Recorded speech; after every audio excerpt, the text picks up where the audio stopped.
wherever the fuck the service decides to go. There it goes. Hey, my live went faster than your live. See it. Ha, I see the live we're on. I got you. Fuck, I used the prison word. I'm sorry. I really didn't genuinely mean that one. Were you even talking to me? I didn't even know what you were talking about. I meant to be joking with you, and I used bitch. It happens. I fucked up. I'm sorry. I genuinely was trying to rib you, and I fucked up on that one. I'm an idiot. You should have just ignored it. Is that a thing? Prison words? Am I missing something? So Josh has it instilled in it. He can probably explain it. Server lore, and then Josh can explain it. We were playing Mario Party with Cloudy, the guy that we were just talking about, and I said, "Take that, you fucking bitch," and Josh went off. Man, I was like, like, don't call me a bitch, bro. I he's- said it's not worth calling your friend a bitch over, man, is what I Yeah, said. he's like, "Why the fuck you call me a bitch? It's not worth calling your friend a bitch over, man." Look, What man, the fuck? in prison, that is a absolute brainwash word. For 6 years of my life, I was absolutely trained that if somebody says that, you better break every bone in their body. I'm sorry. I'm working on it. Even when my friends say it, it triggers me. If my mom hypothetically said it to me, I would chew my mom's ass. Like, I can't. I'm working on it, man. It's a PTSD thing, I think. I'm working on it. I'm also ribbing you back because in the grand scheme of things, I have words like that too. Like my entire family has always said like, "Oh, you're just being a fucking asshole. You're an ass." And I'm like, asshole's like one of the worst curse words. I'd rather you call me a cunt or a douchebag because at least I know what the fuck. Why don't we just call you like it is, an inbred? Yeah, well, they don't know that story yet. Go fuck yourself. Coming up on the next little bit. Hey, just because we had, in all honesty, this is a podcast of people that all could be inbred. We got 2 Southerners, 1 Midwesterner, and me who's guaranteed. It's completely all fucked. How the hell have you guys been? We have Wendigoon on this week. What an intro. We got Wendy back. Yeah, that's the best guest introduction I've been on. Fantastic. We could all be inbred. Wendigoon, welcome to the show. You never know who is and who isn't inbred. We have got Wendigoon back this week, ladies and gentlemen. Speaking of incest. Story. Speaking of incest, Wendigoon, welcome Speaking to of incest, we bring you Wendigoon. Just full screen. Okay, we burn all our bridges here, boys. Nothing but love, brother. You know this. I fucking talk to you all the time. Josh talks to you all the time. It's just us from here on out. At least you're laughing and not clicking. Fuck, man, he left. The rage quits. Bro, I'm sorry, guys. We don't have a Wendigoon. we gave away personal details. He told us not to give away. That's the whole episode. Just bye, guys. Real shit's been talked. We'll see you fucking next time. It really has. We actually obtained the goal pretty early. What is the normal thing to say? Oh yeah, thank you all for having me. Yeah. We got to do something normal. Despite our allegations. Despite the allegations, I'm still here. So thank you for having me. There weren't allegations, there were implications. All right, there were implications. For those who don't know, Wendigoon really is one of my favorite YouTubers, man. I haven't been able to see your channel in forever, but for those who don't know, Wendigoon makes phenomenal conspiracy content. And as somebody, as a normie mainstream type dude that never really paid much attention to conspiracy, he doesn't really do videos on conspiracy theories. He does videos on conspiracies that happened. For those who don't know, last time he was on, we discussed the fact that apparently the CIA has openly admitted that the Martin Luther King shooting did not go down the way that your history books say that it went down. This is something that is open, public knowledge, very much admitted by the CIA and the FBI. Martin So Luther that is just one example. King family won a civil lawsuit proving that it wasn't the actual assassin, it was the government. Yeah, I remember. I have fond memories of last time I was on because you remember we looked into the Robert Kennedy assassination? That was awesome. Paragraph 2 was the police burnt all evidence. The multiple bullet theory. One bullet ricocheted 40 times, and then the CIA burned the door frame. So that's what happened. And the ceiling panels. Wendigoon offered the hypothesis. He said, "You know what? We haven't even read this story much yet, but something fishy happened. I bet the CIA was involved in some fucking second paragraph, bro. The door frame was later removed by the CIA and burned. That's not fucking sketchy." Every time. Every time. Real, though, actually. It's like a joke, but it's not a joke. Yeah. That's what killed me. Is like we were clowning and it was true. I was like 75, 80% sure. And just reading Wikipedia affirmed exactly what I felt. Yeah. The Wikipedia was and shady. Wikipedia. But we were trying to be like a little exaggerative to it. Yeah. Like, yeah, they probably burned all the evidence. Second paragraph, they burned They everything. literally burned the evidence. Yeah, Every that was a time. great one. Like during an active murder investigation, the local department's like, "This is taking up too much space." Just out the window. These stupid door jam I'm things. surprised the car that JFK was assassinated in is sitting in a museum instead of also sat on the pyre with It's like wrong the one. video. underage and everything else. I can't they got 'em remember the mixed up. They exact- accidentally got the one the other Kennedy drowned in. They got that car. They got it backwards. Shit, Just shot FBI. it a couple times just Was so this it the car? Was makes this sense. Hitler's car? There we go. The car has like obvious seaweed and water damage. They're like, yeah, it's crazy that Kennedy got Hold on, shot which in this. That's Kennedy? insane. Which Kennedy died? in The this other car? Kennedy's still sitting in there, just rocking. Actually, guys, it wasn't even a car. Wait a minute, this is an It is- airplane. Hold on, which Kennedy is this? Fuck's sake. Damn it, guys. It is FBI John keep up with their Jr. Death evidence. It's Jack Jr.'s fucking biplane that went down in World War II that they decided to put in the funny. museum. Hold up, So fuck's sake, as I this was was Jimmy saying- Hoffa. Hold on, we got Jimmy Hoffa here. This isn't even actually the right. Damn it, this isn't JFK. We found him.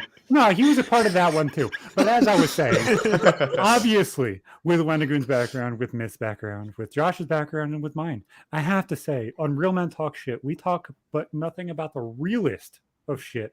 And anything that comes out of our mouth is 100% fact until proven otherwise. Which is normally Fuck the immediately. CIA and every other alphabet agency. You're correct. Yeah. Fuck Go ahead, the Josh. Say it feds, for the man. record. Yeah, there you Fuck go. the feds. Also, fuck Get mine that and warrant. Josh's neighbors. Earn Fuck it. them too. Yeah. Fuck All right, everybody Josh is that's going to around be us. rated during the stream now, so make sure everyone. Everyone I'm be not live right recorded. now. I'm not even We're live. I'm done live. today. I'm done. Mercator's not on today, boys. I'm not dealing with this. Everyone be ready to Photoshop like the soy jack like pause There you memes go. over the clip of him getting arrested and tackled. It's okay. When my laundry shows up, boys, I'm going to call this out now and let's see if the chat actually pays attention to what I say. I'm going to drop my entire camera just that way it looks like somebody. Okay, there we go. Like the attack. I'm going Looks to put like my I'm hands gonna get up. I'm going to drop my camera and I'm going to get up. As long as we know what's going on. Exactly. I'm calling it out now and I'm just going to fuck around with you guys a little bit.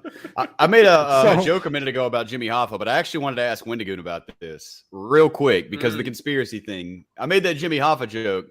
You guys aware of the drought, however you want to pronounce it, out there in Las Vegas? You guys heard about this recently? Is this your conspiracy God. theory that we're going into? Or are we going into this at the beginning of the show, or do we want to end this show with the conspiracy topic? This isn't really a conspiracy. This is just straight up a random question. It's not anything. Oh, okay. substantial. All right, gotcha, I didn't gotcha. know if this Uh, was your homework or not your homework. That's what I was Nothing to thinking. do with the actual matter. But whenever I said Jimmy Hoffa, I thought about the fact, the water levels are really low in Las Vegas right now, and that damn lake is lower at a lower level right now. And pretty much as soon as the water started evaporating, I mean, in 2 days there was a barrel there with a body in it. Immediately, all right, see you in a minute, Zach. There was a barrel with a body in it, right?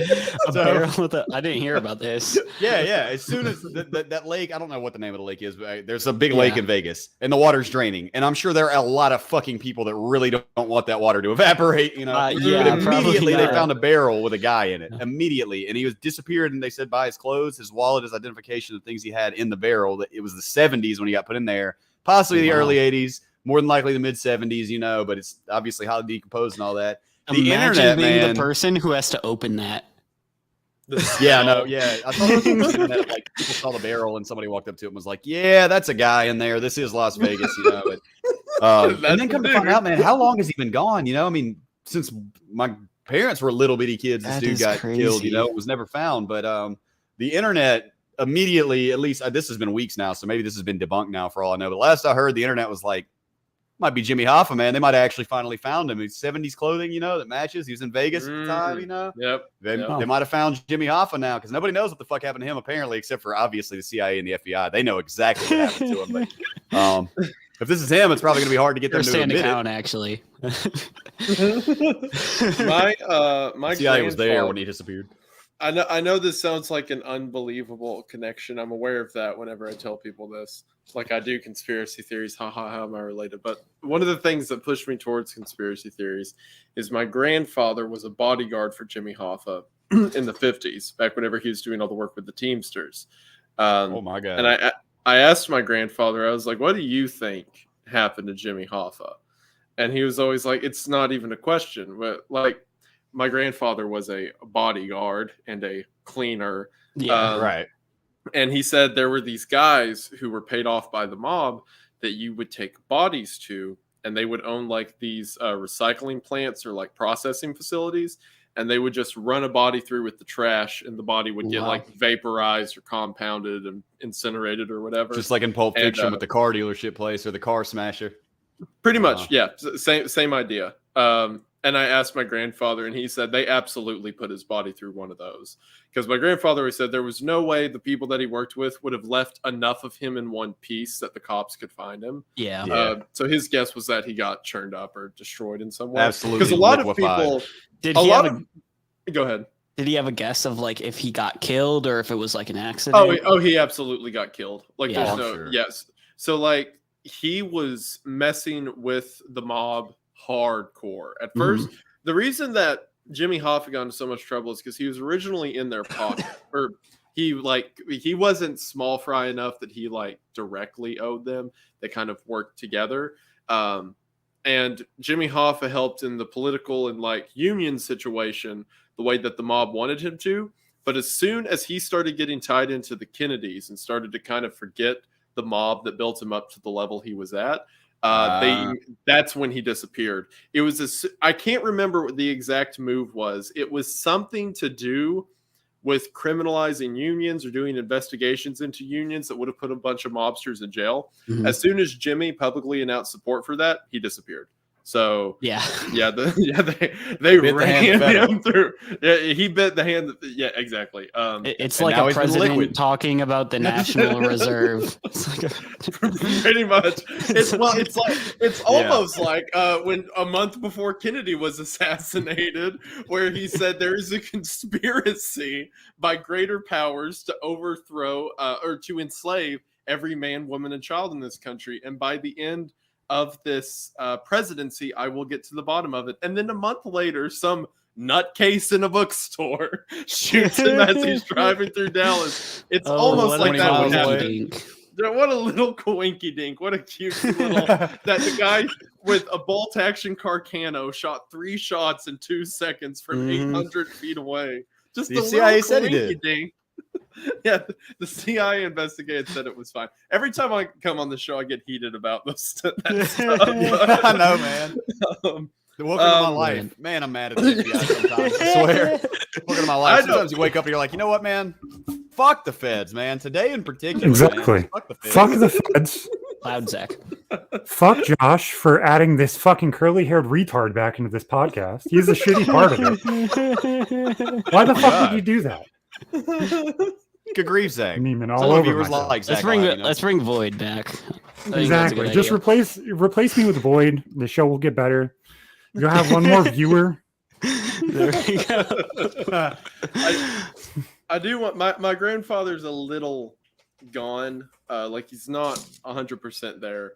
Right. But he is sometimes, and I really want to sit him down to interview about Jimmy Hoffa before, because he's like 90. He was in World War II. He's like 94. Wow. 95. So I need to get on that. But yeah, that's part of what pushed me to the direction I am. But yeah, Jimmy Hoffa got zapped. They had destroyed that guy. Got liquefied. That ain't him in Las Vegas. That's too much person. It really is too much. Like Jimmy Hoffa evaporated when the rest of the lake did because he was just part of it floating around. Jimmy Hoffa's in the clouds. He's all around us. He's watering your crops. Thank you, Jimmy Hoffa. Jimmy Hoffa is in my heart. They didn't put that much cement with him, so that way he actually flowed through the Hoover Dam and through the hydroelectric parts. He was chewed up and thrown everywhere already. Not many people know this, but Jimmy Hoffa is the electric part of the hydroelectric dam. Oh, cool. Thanks, Jimmy. He was always looking out for He the helped small lubricate guy. everything. Always helping the city. He just always he's had such a big heart.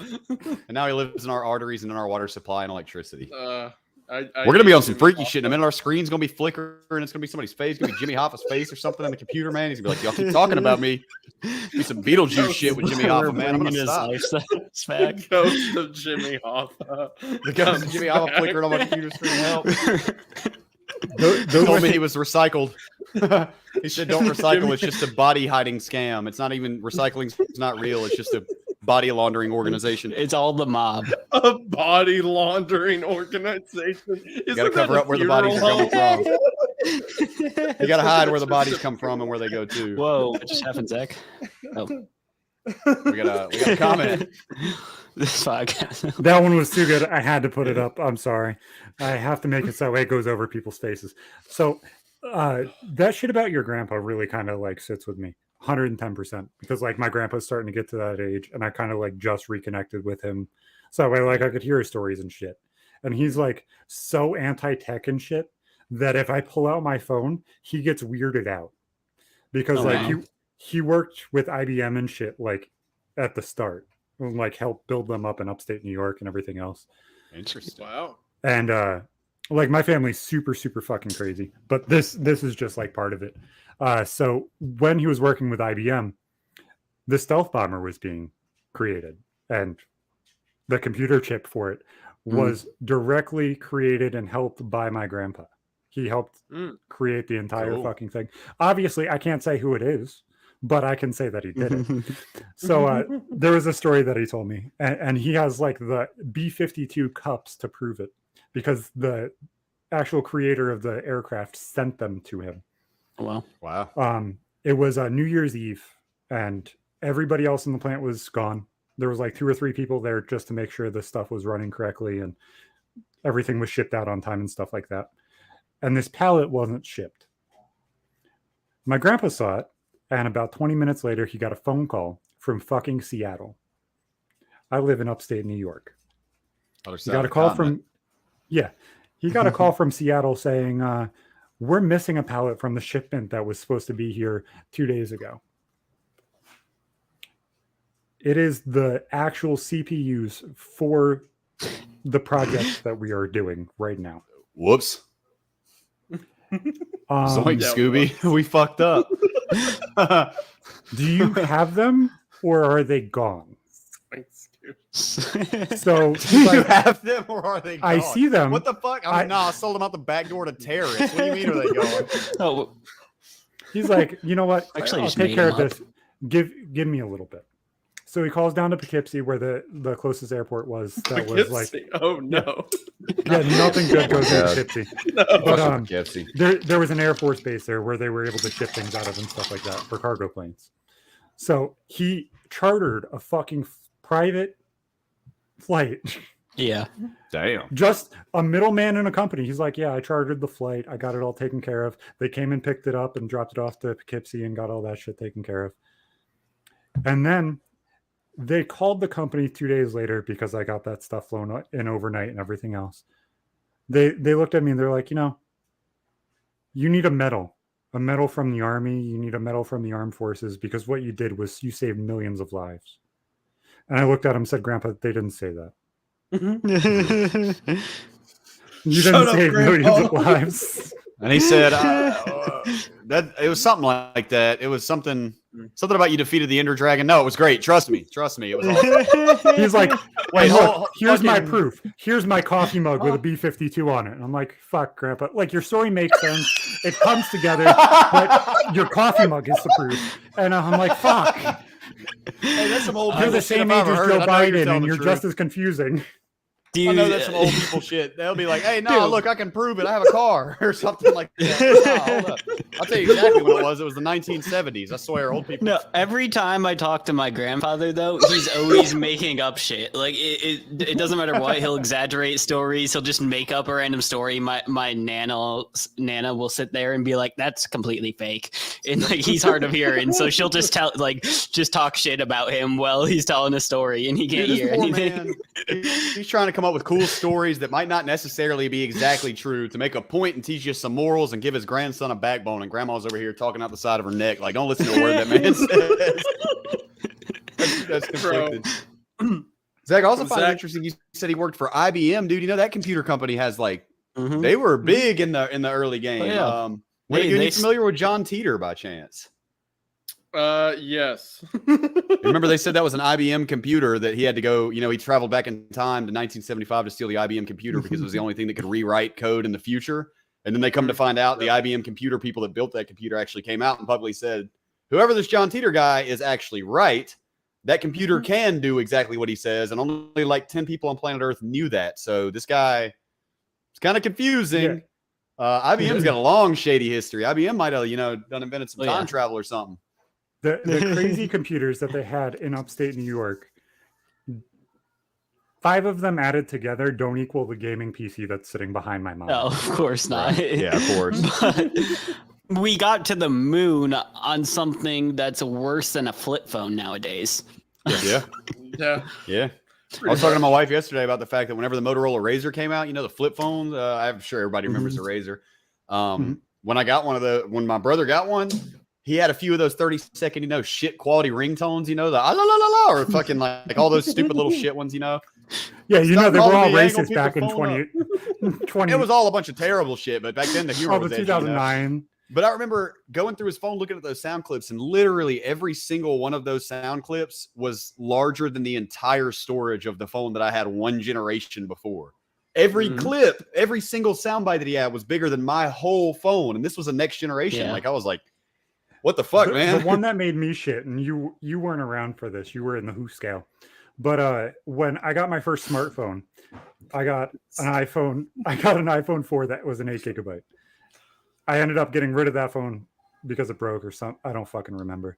And then I ended up getting a fucking prepaid phone that was a 1 gigabyte phone. I was like, fuck, man. Ugh. Fuck. I have a 1 gigabyte fucking phone. That was 4 phones ago now. This phone is 256 fucking gigs. Yep. 3 cameras on it. 3 cameras. There's one on the front too, bud. 2017 is the first time I ever had a touch screen. When I got locked up, I had a scroll ball BlackBerry. For context here, I'd never heard of FaceTime when I went to jail. That wasn't a thing yet. Or maybe it had just come out, or it was coming out like when I went in. But I'd never FaceTimed anybody or heard of it. When I got out of prison, my grandpa shoved his phone in my face, and I was live feed, straight video with my mom. It was crazy. Yeah. So you like skipped a whole generation up to like advanced technology. It's like my first phone was a smartphone because of how young I am. But like, I guess I, like maybe played on like my dad's BlackBerry when I was really young. But like my own personal phone was a smartphone. So it's just weird. I remember the BlackBerry was Cowboy. We're talking about how fast it advanced. Yeah. 2007 smartphone is a little bit different than what we have today. I mean, the iPhone already existed when I got locked up. Don't get me wrong, the BlackBerry was a bit dated. Oh yeah. I was broke. It's just for perspective about the fact that I'd never even had a touch screen. My mom bought me this $50 Alcatel touchscreen phone, the cheapest phone that is commercially available, because we weren't sure if I'd be allowed to use it at the halfway house. They go back and forth on the rules sometimes. Let me tell you, learning how to text at the age of 25 or whatever I guess I was 24, and that sucked. I had never used touchscreen before, and it took me months to be able to like. And one thing that I learned though is that the software in the iPhone and even in that Alcatel, the predictive text is so fucking good now.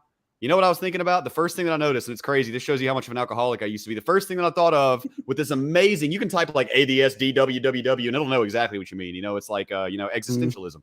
But but what that killed, and this is the first thing I thought of, that killed drunk texting, man. Now you can't know when your homies are wasted. Like you go to text your homies, you're straight knockered and you fucking up. Like your phone will fix it for you. Now everybody's gonna think you're sober all the time and take you seriously. That's kind of a bad thing. You need to know when your homies are drunk. The worst part of predictive texting, and this is the part that pisses me off so fucking badly. Bring back flip phones just for alcoholics. It's fucking fantastic, and we don't have to deal with little red lines on it or anything. But yet, for some reason, no matter when I type fuck or fucking, it still reverts back to duck and duck. That's an iPhone thing. 100% an iPhone thing. Yeah, I'm 30 years old, Apple. I can handle the F word. I just got out of the fucking Who scout. You can uncensor. You don't have to type duck. Just not the B word, right, Josh? I know, right? I swear. Okay, to be fair, it's like that with feminine words. It's actually not just bitch. Like somebody said like sissy or panty. Well, that's boy, the or most like, common. That's I got a good one for you. Have I ever told y'all about whenever I was working at Sonic and the manager lady called me a fuckboy? That has a whole different meaning in prison. I bet it does. The funny thing is, I was talking to girls, and my manager comes up and she's like, who you texting? I thought you were talking to Woody Woo. And I was like, nah, I've been texting this girl a little bit too. And she goes, oh, you running around like a fuckboy, huh? And I was like, she was my manager too. And I looked at her and said, what'd you just call me? She was like, I said, you're running around, you being a little fuckboy, huh? And I was like, no, you get one thing straight. I ain't no kind of a fuckboy and I never have been. And like everybody in there is like, and I was like, and it took me a second. I was like, I'm sorry. Like, I'm guessing it's what you probably meant was I'm a guy that tries to fuck a lot of girls, right? And she was like, yeah. And I was like, my bad, dude. I'm sorry. I didn't. It is really funny, but it does show like how fucking institutionalized it makes you being in there, bro. It's institutionalized.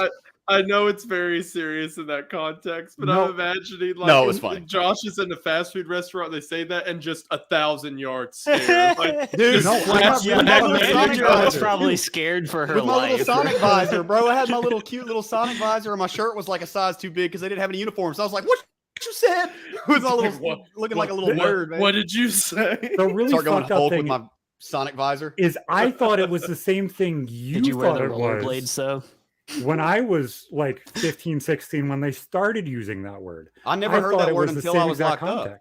Yeah, I never heard that word until I was locked up. That was the only context I ever heard it. Fuckboy is a dude that gets fucked, obviously. You're a boy for fucking. So when she said she called me a fuckboy, she meant something completely different. But my institutionalized ass, fresh out of the pen, was like, well, I didn't go to the pen in the feds. I went to prison. But I was just immediately like 0 to 100. And then later on, I had to go. Like, I apologize to her. Don't get me wrong. I was like, listen, I'm sorry. And I was way fresher at that point. I'd gotten out for the first time, and I had just gotten out like not even a month before. I was still weird with the job. Y'all should have seen me when I was working at Ashley Furniture, dude. Like having been an inmate that has to work for COs on work crews and stuff like that, it's really hard to function a normal job when you come out because you're like super scared of your boss, if that makes sense. Like, I'm used to my boss hating my fucking guts and wanting the worst for me, not letting me go to the bathroom, not letting me drink water. You know what I mean? That's how they are in there, So, like, whenever I did have a normal job on the street, like, my bosses would repeatedly tell me, like, dude, come on, man. I'm a guy. Like, don't talk to me like I'm God here, bro. You're institutionalized. You can go to the bathroom whenever the fuck you want. You can drink water whenever you want. You don't have to ask me. Yeah, exactly. They were like, as long as you're doing your job, I don't have to fuck with you. I'm not here to torture you. I'm not here to mess with you. Obviously, prison is an extreme of this, but even schools do that. Like schools kind of institutionalize kids too. Yeah, it's on a way lesser degree, but yeah, it's similar thing, man. It's just getting pushed in the water, you swim or you drown, I guess. And when in Rome do as the Romans do type of thing. And I didn't even know about the B thing. I think I've probably told that story before. I mean, before I went to prison, I called everybody and their mama a bitch. Like, I mean, just as a joke, I'd be like, my best friend in the world. I'd say, yeah, bitch, hand me a beer. Not think anything of it. And now I look back and I'm like, what the fuck, man? Why would I disrespect my friends like that? But when I first got to jail, I called a guy a bitch. And luckily for me, that's how you learn. I didn't know him personally. Like, the context of how you speak and the things that you say changes as generations go on, which is the weirder part. Is like words that were not derogatory before are derogatory now. Like people now genuinely, a lot of people are saying cunt when that was a fucking no-no word for how many fucking years. Now it's like if you don't put dirty in front of it, you're not being derogatory. I think we just hang out with a lot of Australians, Zach. No, that started probably like 10, 15 years ago. Cunt became very, very large in my language. It is actually my wife's favorite curse word. It's fucking hilarious. It is a good word to say. If we're playing Call of Duty, shocking in America. It's still got a good punch here for now. You get her pissed off slightly. She dies to somebody who drop shots her a little too quickly, and she's like, "What the fuck, you dirty cunt!" And I'm like, "Whoa." You're like, cool down. It just rolls right off it rolls right off. It's just a game. Take it easy, man. How many times have I heard that? Oh God. Bro, chill. It's a game, man. Then I always come in with my long-winded explanation about it's not about the game. Okay, there's a person on the other side of that screen. Josh is out here on a daily basis, stopping himself from going back to prison on a knife's edge, on a razor thin sometimes, edge. Sometimes I'm close. I'm not gonna lie. I get in that here. troll neckbeard mode and I don't stop. But like I'm so like if I wouldn't have gone to prison, I don't know how to put it, man. There's a wall now. There like it's not a line. There's a wall. I go neckbeard and I get on people's case on RuneScape and I'll just be sitting there like roasting them for like 15 minutes and like. And the other day I had to go back and apologize to a guy. Like I was like, hey man, listen, I got in that mode. All right, I got in that zone and I was telling this big long-winded story about how he was a fuck up. And like I was relating him to this dude that used to throw up in the bong when we were kids and stuff. And just like it was bad, man. And then I was like, people see that side of me and they're like, I see why you went to prison, dude. Like I see that you draw that line now, but no, when you get tilted or like start fucking around, you just get ridiculous. It's really funny because like fucking somebody who's sitting in the chat who hangs out with us on Patreon, fucking New York. He's like, dude, roast me. I was like, you don't want me to go there. Words are like arrows. Once loose, they cannot be recalled. No, because I'm the same way. Like once I start, I don't stop until I get a reaction out of you. I'm going to rib you until you feel it enough to have a response. But I see both of us doing the same thing in life. I do it with Twitch. And you do it with going back to jail. You sit your balls on the fucking wall and you just walk as far as you possibly can every day. Got to drag that ball on the line. I sit my balls on Twitch TOS and like, how many times can I dunk this before they get pissed off? How many times until I get a slap on the wrist? Hopefully. That judge that hated you is just staring at your streams every day, just waiting for you to pass that line on some straight anime shit, bro. Like in this big villain room with an organ and Twitch mobile, just sitting there like the light flickering on his face in a dark room, just waiting. No, he's like, and then one day I slip up and I'm playing Call of Duty, and I'm like, damn, I dropped my gun, and he's like, go get him. Blue team, go. No, you're playing Call of Duty on 420, and your lights just turned red. That's insinuating death. Go get him. Lock him up. I was wearing basketball shorts. It means I was obviously symbolic for another school shooting. Like that's where I was going. Another one implying obviously the red light. Yeah, obviously he's at it again. He's up to his shenanigans. We have to stop him. He's planning it all over again. Boy. He's got to be stopped. All right, we know what to do this time. This time we got to plant guns. We know he doesn't have any. Bring guns this time. He's thinking about moving to Texas. Bring guns quickly. This time. That's why we messed up last time. They're like taking your old prison journals. Don't worry, guys. Taking your old prison journals and scribbling in a manifesto. He's moving to Waco. Fuck. He's taking over again. Hey, speaking of Waco, some guys are removing my door frame. What are you doing with my door frame? Hey, come back here. Hey, it seems that you guys, that Josh's manifesto is written in different handwriting than the rest of it. Well, that's because he was on his goblin mode, Your Honor. Goblin mode. He drank water after midnight. He went full-fledged gremlin on him. We weren't supposed to give him any water after midnight. We're supposed to feed him. He popped out. Now they'll be here. I'm going to fall because of donut theory. Look, Josh is going to fall because he drank too much water after midnight, and Myth just uses handguns incorrectly. So everybody's going to love when they can hear that story, but I'm going to keep moving. So we've been planning this episode for like the past 2 months. I've given everybody homework. And I'm going to pick on the one that I didn't think did it. Josh, I want you to lay out all of your conspiracy theory so that way Wendigoon can grade it. Okay. He's going to judge who has the better conspiracy theory. I need to understand, like, when you say better, is this what I think is the most authentic, or is this what I think is the coolest? Okay.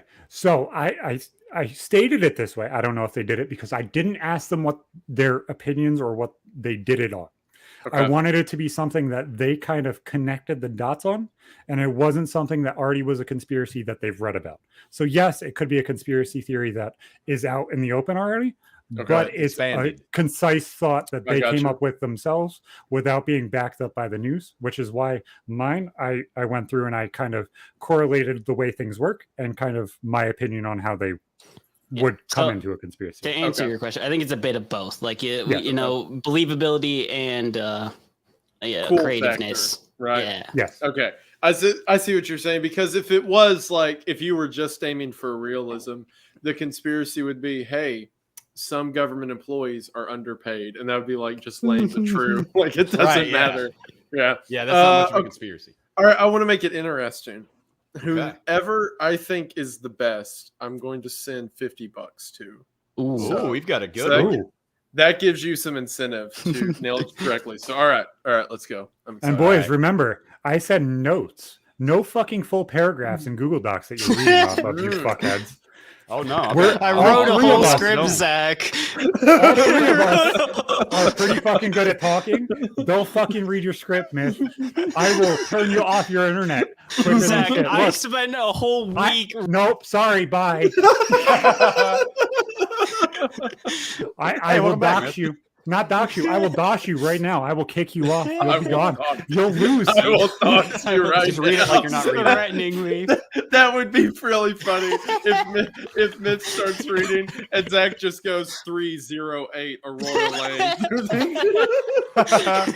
Just start speaking his address. I have your address too, Zach. Oh, hell. Mutually assured destruction. Mutually assured pizza deliveries. Oh, shit. Mutually assured pizza deliveries on the way. Exactly. All right, we ready for mine? Buy you a pizza, you buy me a pizza. We are ready for yours. Yes. All right, here we go.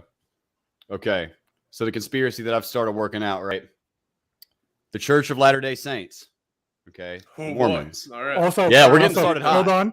Hold on. I want to say what my predictions were before anything happened. I knew I was going to do mine on like geopolitical stuff. No, it proved my point, and it's going to be funny. So I mostly did mine because of what you said, but I probably would have geopolitical stuff.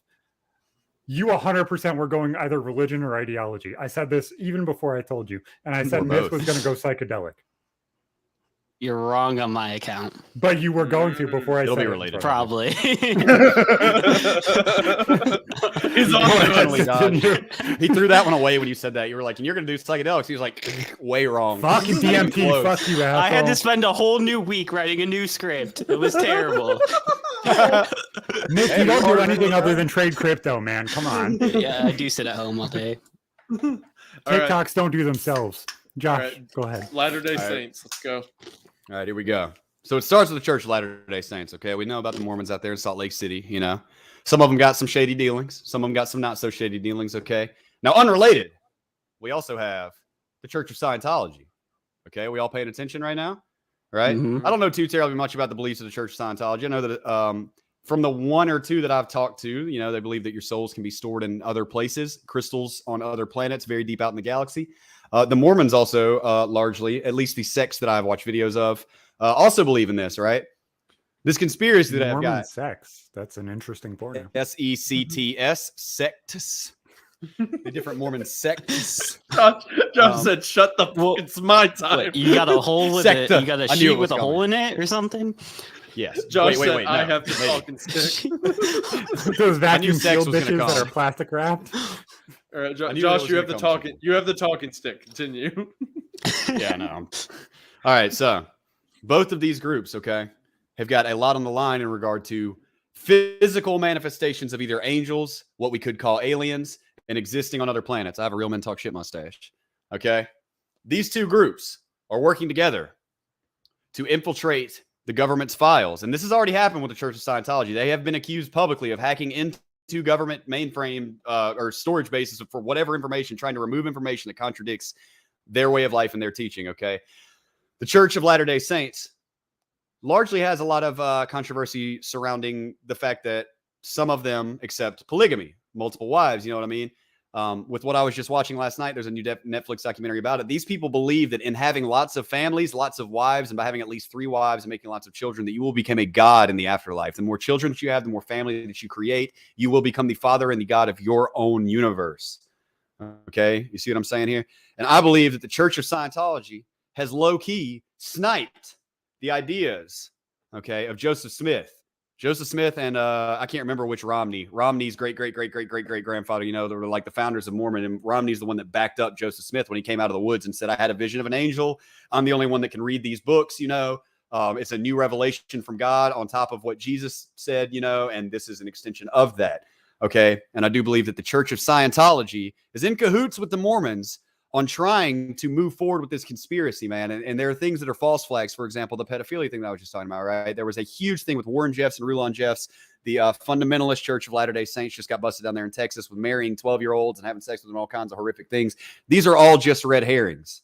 Okay, these are all red herrings. The Church of Latter-day Saints and the Mormons are both adherents of a global conspiracy trying to move forward. Maybe it's to do with, like we talked about before, maybe they're trying to solve string theory and allow us to access other dimensions and see the universe that is right on top of ours, to see these other things.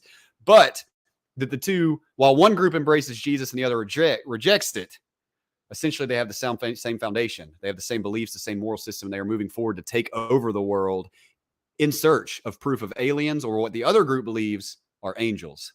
But both groups think that they're the same thing, and both of them are trying to move forward into space, into a new era. They want to be left behind. They want to go to Zion. They want to take off on the ship. They want to get the fuck out of here. And the Mormons, okay, and the Church and the Scientologists secretly behind the curtain have been working together to work towards this new world order as we move forward into proving the existence of aliens, making contact with them, or, as in recent years, just having the government admit that they are there. It's all one big giant thing. So it is religion, yes, but it's also space, because one side is interpreting them as aliens. One side is calling them angels. Both of them are working together foundationally to move forward into a new era of space. And so the creepy pedo Mormon space people that just got busted down there in Texas, that's all just, a red herring offshoot of a cult. Okay. The real foundation here is trying to move forward into the space era and access the angels in the dimensional plane where fractalization takes place. They're trying to figure out how to go there. It is the ultimate goal. And both of them are working on this together. They just have different methodology. Boom. That sounds very, very believable. Interesting. Can I ask questions on it? Yeah, sure. Okay. So, also, if I had to because I was mentally trying to think about the different aspects of that. If I had to give the theory itself outside of believability, proof and all that stuff. If I had to give the theory itself one, I'd put it at a 7 because I do think it is interesting how it combines two overarching grand schemes within religion with each other. My question would be, so I understand how the two religions intertwine belief-wise. The both place an emphasis on personal gratification to the degree of a level of godlyhood or sainthood or whatever you want to call it. You could obtain that. Correct. Yeah, you can obtain it by doing things on earth that you push to a degree to where you have riches in the afterlife in excess of typical saints or Christian theology. Right, not like a Christian thing of heaven's going to be great, but this is specifically I want to be a god. Correct. Yes, it's in a greater succession of that. So all that I rock with for the theory. My question would be, outside of belief, where is your evidence of connection between the two? So it primarily starts with Warren Jeffs. Okay. Warren Jeffs, for those who don't know, was the cult leader of what they call the fundamentalist Latter-day Saints. It's the pervert that just got busted down there. He had 70-something wives, and most of them were underage, and he was in his 50s, maybe. Absolutely horrific case, okay? His inner circle, and one of his top supporters, was one of the only ever known converts. Okay, you see where I'm going here. He was the only person that they know of to convert from having been... He lived outside of Salt Lake City with a questionable past, very much into science, okay? I can't remember this dude's name. He's in this documentary, all right? He's the only convert. His name is Hall, and he had 3 wives and all this good stuff. He is a convert. Originally, he was from California, okay? He's from Los Angeles, where at this time and place, this is where the early Scientology movement was happening. It would seem as though this man had some form of awakening. He either embraced it as a religion instead of seeing it. Like I said, in my opinion, this is two views of the same thing. They're just interpreting it slightly differently. In my personal opinion, that convert that is in this documentary had some revelation in regard to this not being a scientific matter, but rather a spiritual. At that point is when he migrated to Salt Lake City and joined the Mormons. Shortly thereafter, he converted to a fundamentalist, which is the extreme one, with the polygamy and the we will become gods. And that's when he moved down to Texas. So if I'm not mistaken, the branch began in California. You see what I'm saying? And also, if I'm not mistaken, the Mormons weren't originally, they didn't start in Salt Lake City. They went there, if I'm not mistaken, right? As the promised land of sorts. As the joke I said at the bottom of the screen, I know you weren't paying attention. So there's a joke that I'm a Mormon because I'm from upstate New York. That's where the tablets were found, were upstate New York. And then they traveled to St. Louis, and then they moved from St. Louis to Utah. In search of the promised land now, right? So I do have one question. I can say this openly now because there's a split. Do you guys want to do one question each to fuck each other up? Like, I have one question, Myth has one question to fuck you up, then you guys have one question to fuck me up. I think we can probably. I just figured I'd ask before I interacted, because so the one thing that you kept hitting on, but like not kind of selling, was you said that this is a connection to some grand cabal and like part of the government. Cabal could be a word. Like that. Yes. I guess you could call it cabal, yeah. You kind of kept interlinking the government with religion and stuff like that, but the only thing that you kind of linked them with was just the fact that they're synonymous and in the same location. Hold on. Good grief, that vape hit. No, the government here in this case is the opposing force to both of these, because the government is the one that's propagating this worldview. You know what I mean? As far as the connection between the two, I believe it all traces back to the earlier days of right before the Scientology movement really started. And for all I know, maybe the Mormons went out to California and actually planted the seeds there. But I do believe that they came from the same foundation, have disagreed about methodology and progress. And I believe that the Mormons are just as interested in getting into those databases as the Scientologists are. They probably just don't have the technology.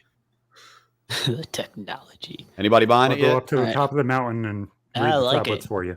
You did good, bud. Coincidentally, do you have a question? Coincidentally, Wendigoon's not buying actually, it. my conspiracy is that I'm trying to say, hold on. He's about to rip me and you asshole shit. I'm crying. No, he laughed. Before we started the show, no. before we started the show, Josh was a little late. I'm snitching for the sake of the joke. Josh was a little late, and Zach was like, "If he doesn't get here soon, I'm gonna call an FBI raid into his house." So whenever Zach was like, "Can I ask you something to trip you up?" You were like, "Here comes the feds." I imagine You are misquoting me, dude. Come on. I imagine how funny it would be if Zach was like, "Okay, but counter this," and then just like Josh's fist. Just a fist. There's just like everywhere. There's like 2 agents dropping in from the ceiling. There's some coming up. FBI agent just pops up behind me. Let me ask you One just something. swings in and kicks you in the face on a rope. Window right here, just legs right through the window, just combat boots. Have Karis's black arm come from the side of your screen. All right. Grab the back of Coincidentally, my conspiracy is that Wendigoon is inbred.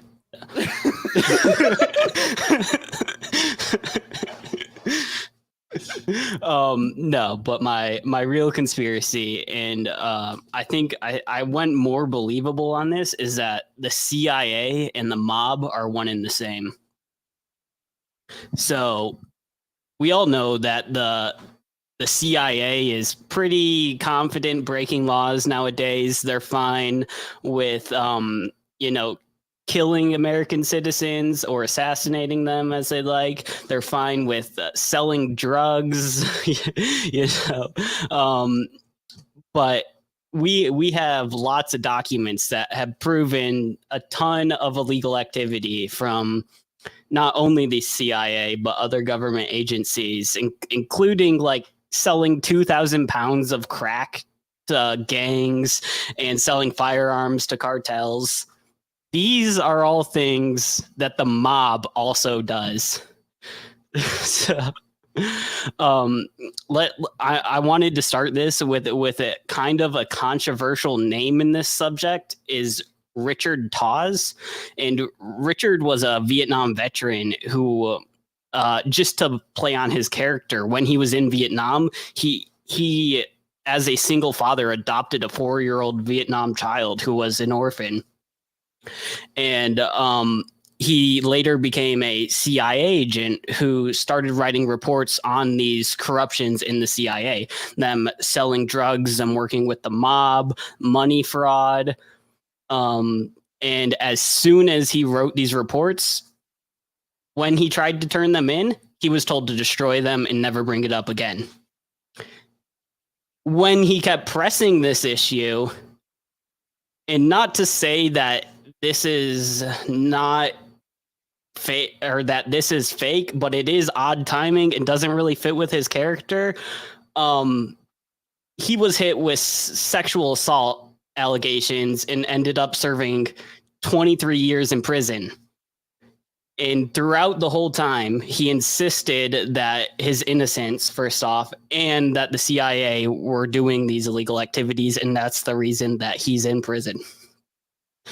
So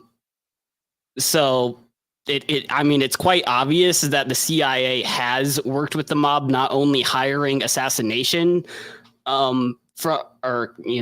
certified mob boss killers and working with them for money laundering and things like that.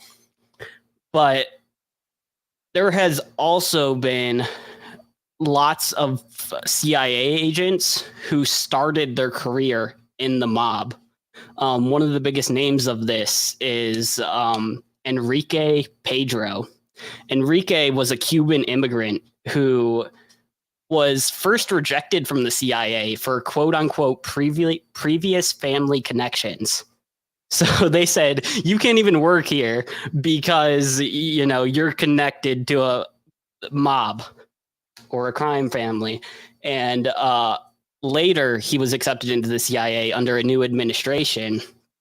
And he is known for working under the legendary cocaine trafficker San Pedro, and he worked as the bodyguard and enforcer to him. And during this, he built up a network of basically a kill squad. He had a squad of people that were just super trained in assassinating people. And Enrique was actually known for starting the Blackwater Corporation. The Blackwater Corporation was a CIA agency used to specifically assassinate overseas individuals. It was targeted assassinations, basically. And from that, it's supposed that Enrique took his kill squad from the mob and hired them to work in the Blackwater agency. So, that's quite a bit of a quinky dink. But you also have other cases like Lucky Lucino, known as the father of organized crime, who was a big liquor salesman during Prohibition, and he was arrested and sentenced to 50 years. He got out for literally working with the CIA and connecting them with the mob in Italy during World War II.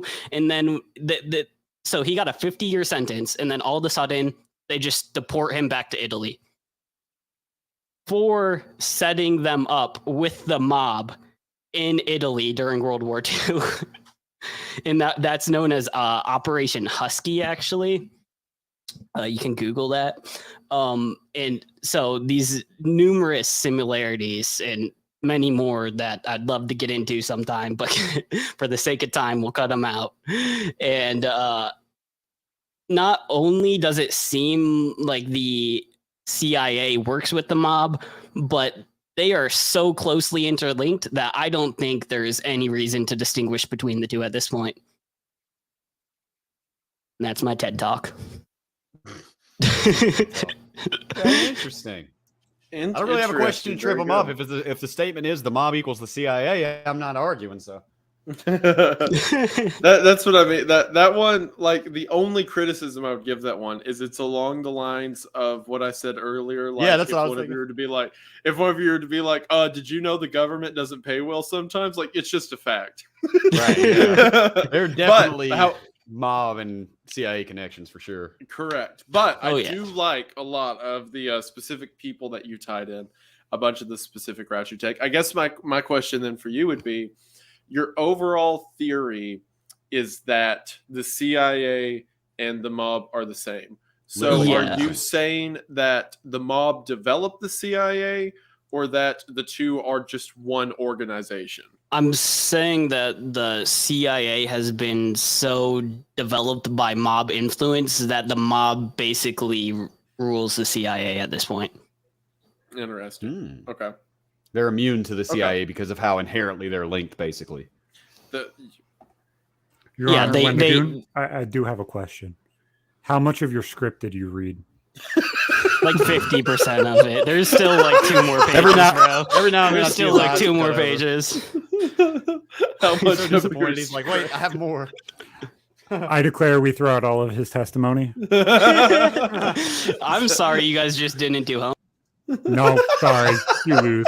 He got sent to the shadow world. Zach's DDoSing me now.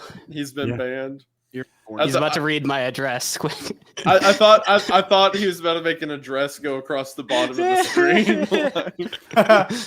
This fucking cheater. 1, 2, 3, 4, Happy Lane. Okay, so I think that one almost had the opposite positives and negatives as Josh's, because I really like the uniqueness and angle of Josh's theory. The only downside was, other than circumstance and like belief, I didn't see a lot of connections, whereas yours was pretty yeah Pretty much just true, probably. Pretty on the money, good facts connecting it all.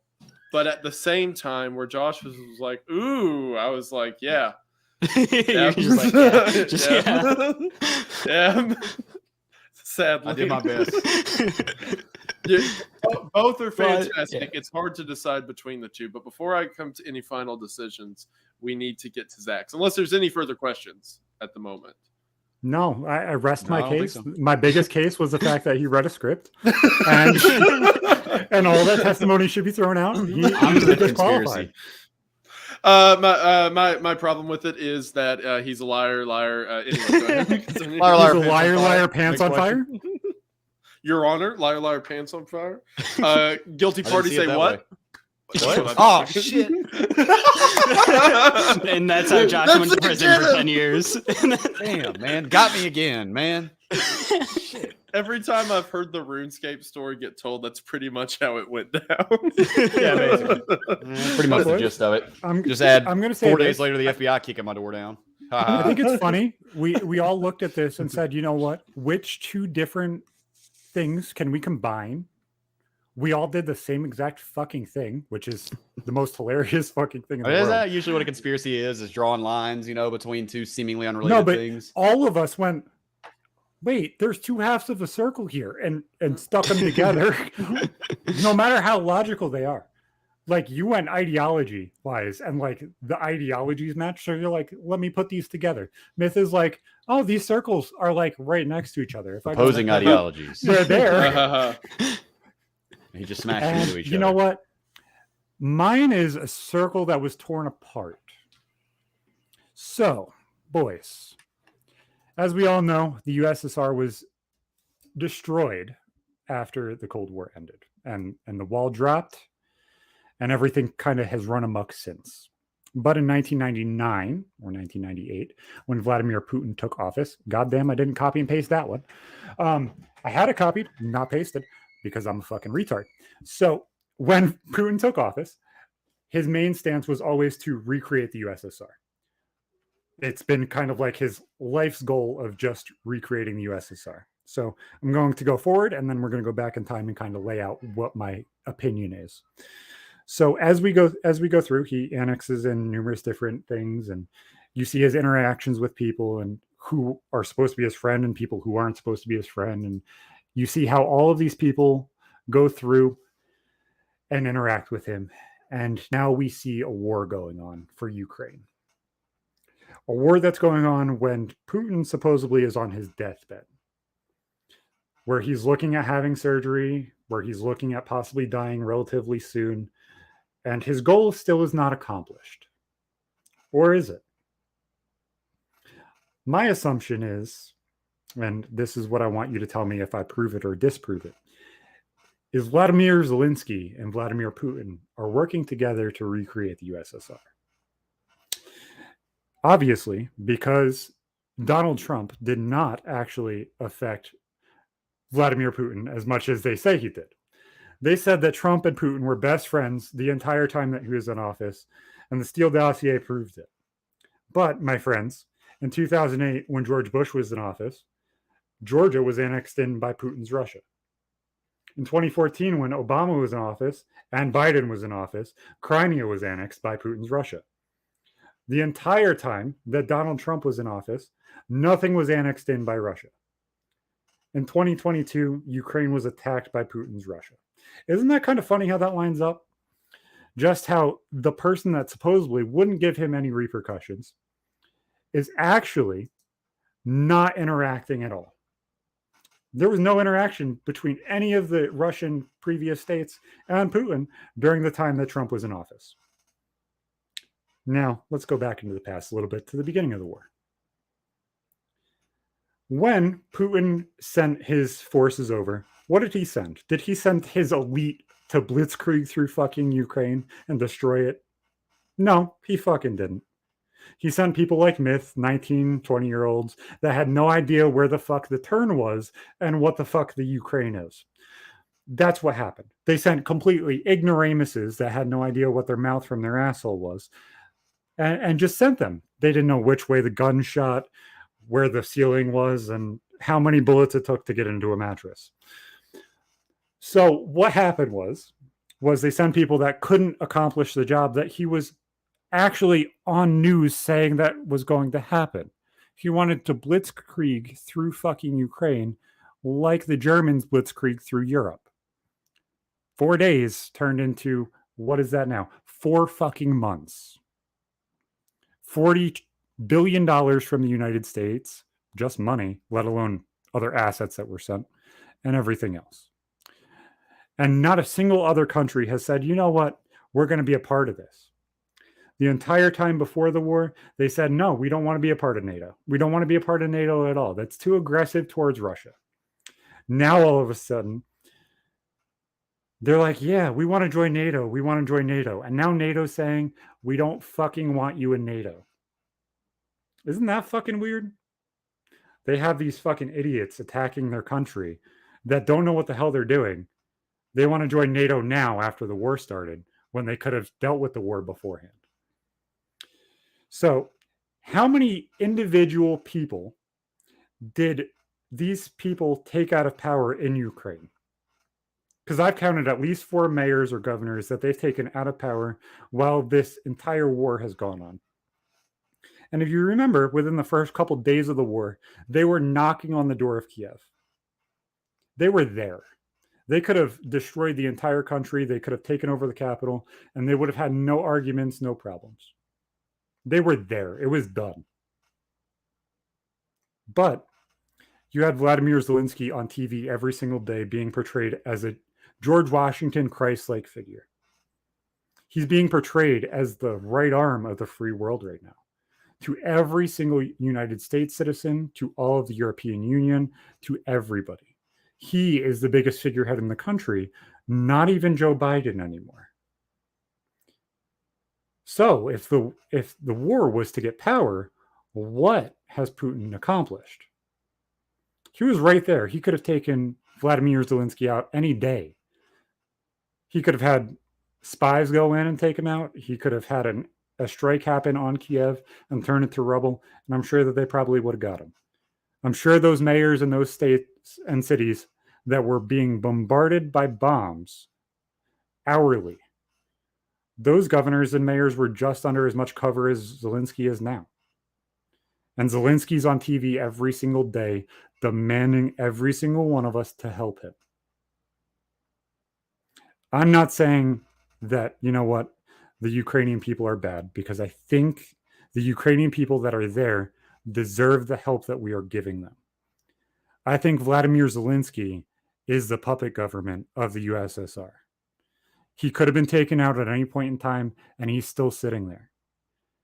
Putin is allowing him to be George Washington. Putin is allowing this to continue. If he's the second greatest country in the world, which is debatable whether it's China or Russia, then why would he send Cold War armaments into Ukraine?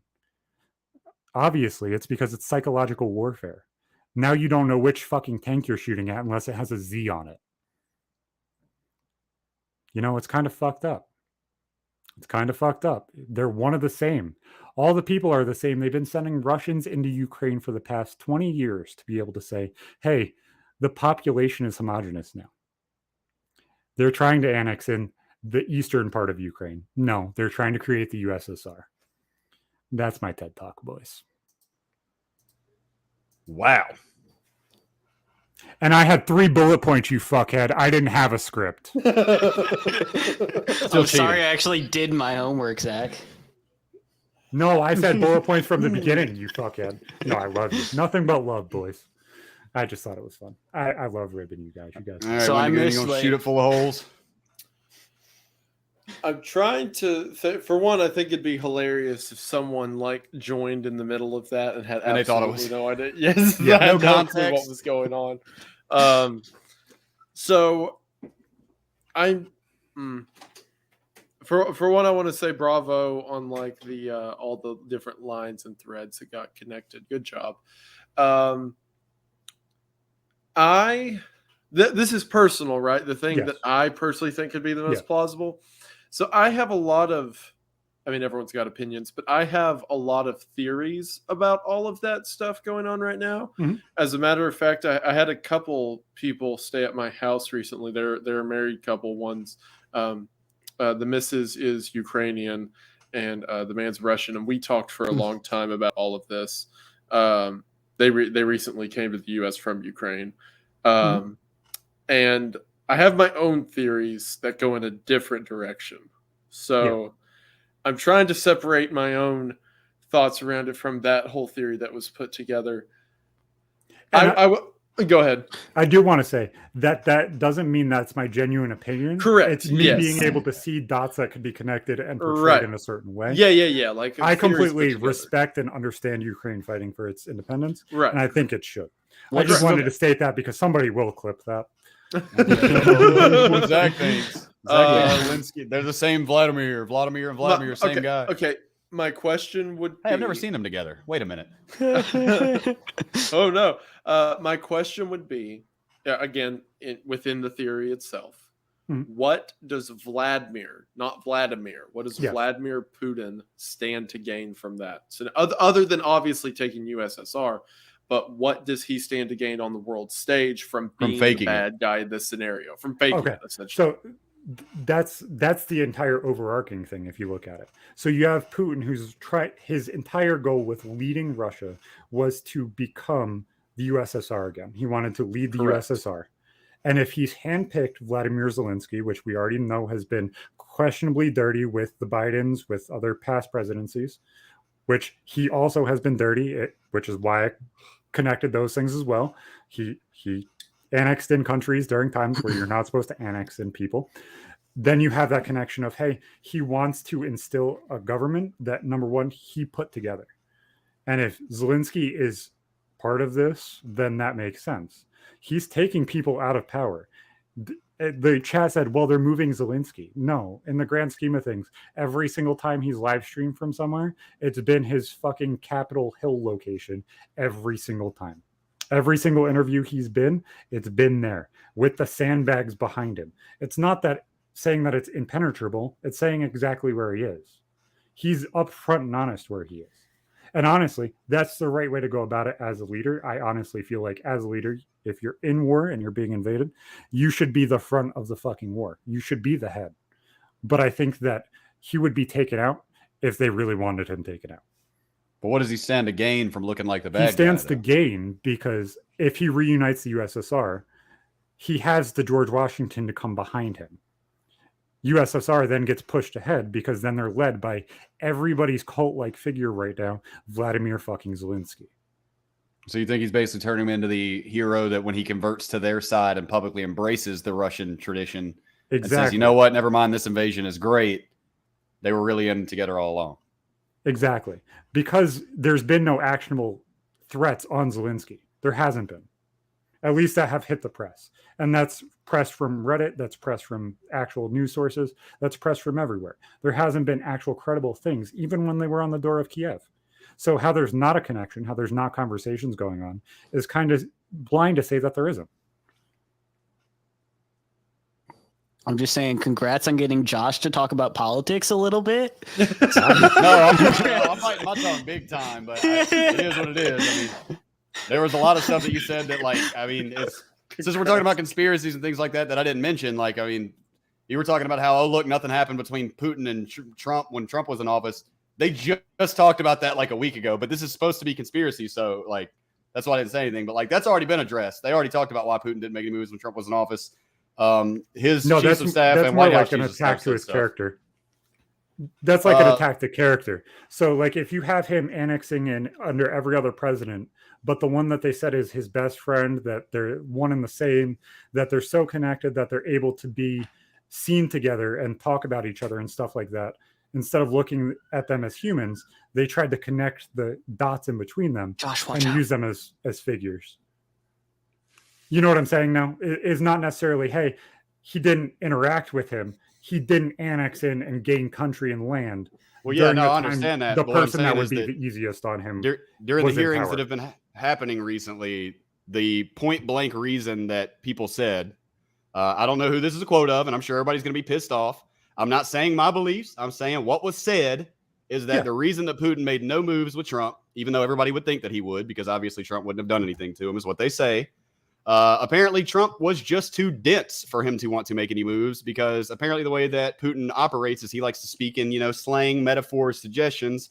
And according to these sources, Trump has to be told everything 3 times and then still doesn't understand the subtleties of what you're trying to do. He's not good at sneaky, underhanded criminal behavior is what they said. And therefore it was not a good time. That being said, I don't remember who that quote was from. That's from some hearing I was reading about like a week ago. Not even saying it's true, but that is an alternate view of why this could be. It's not like, oh, well, if they were best friends, then he would have invaded while Trump was in office. That's just that's a very wide blanket to sweep with, No, I'm just saying that's a really kind of stereotypical point that a lot of people would be like, if they were friends, if they were that connected. Think about it this way. Josh, if you owned land and I wanted your land and we're friends, you're more likely to give me that land if we're friends.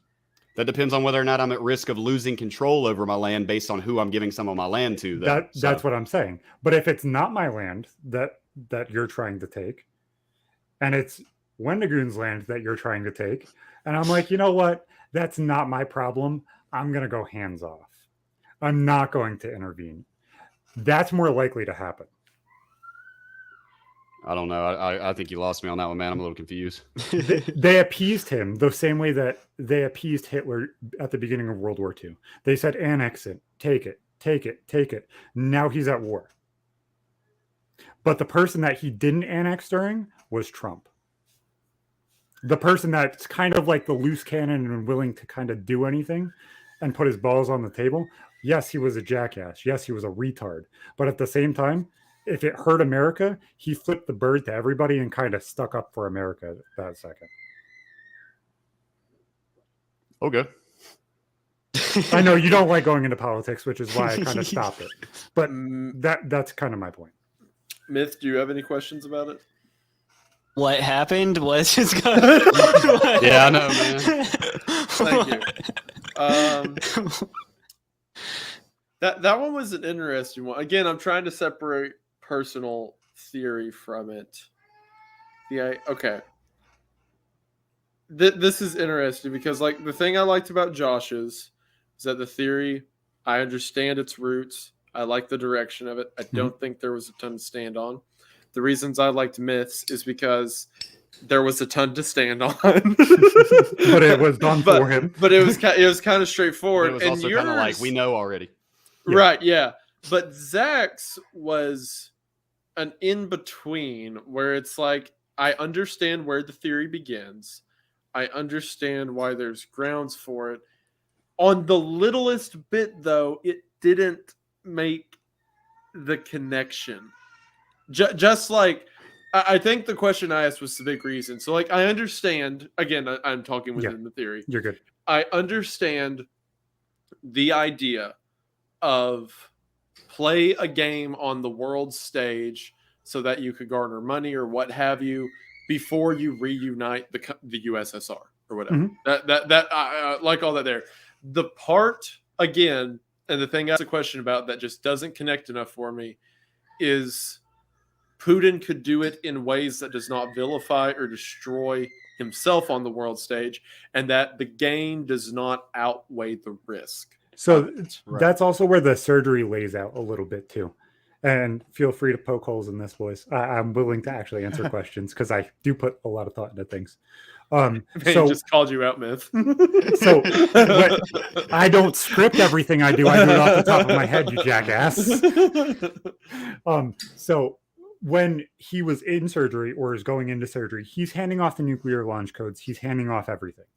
So if this is not what's happening, why not nuke fucking Ukraine when they sit there and have him under surgery? That's not on him. That's on his top general. They shoot that general off in Siberia. Game's over. It's done. They could have everything. Everything could be done. Nobody's going to invade Russia. We've already seen Nazi Germany fail at invading Russia.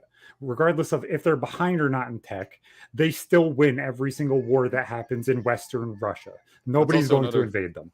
That's also another thing worth noting, by the way. You were saying about like Cold War type gear and they sent in all these untrained youth and all that. That doesn't mean anything other than all that could mean is that Putin underestimated Ukraine. It could be as simple as that. It could mean that they're lying about what they have. They don't have the tanks and the resources that they claim to have. I mean, that could be a whole lot of things. It doesn't mean clearly they weren't really trying to kill them. I think. Well, no, that's not my point. My point was they were going to kill the Ukrainian people. Notice how they took out all of the females and children. Females and children have to be gone normally in war zones, but normally they're not. But they did a really, really good job this time of making sure they got the fuck out of there. I don't know. I've seen pictures of dead women and kids personally. Oh, absolutely. It's never going to be perfect. And I think we all can genuinely understand that. It's never going to be perfect, even if it happened in the United States. We're not going to do a perfect job. It's not going to be clean. But if you look at it and say, hey, this is where it connects. They have the same tanks. They have the same guns at the beginning of the war. Not now. We've kind of influenced all of that and kind of given them all of the armaments in the fucking world.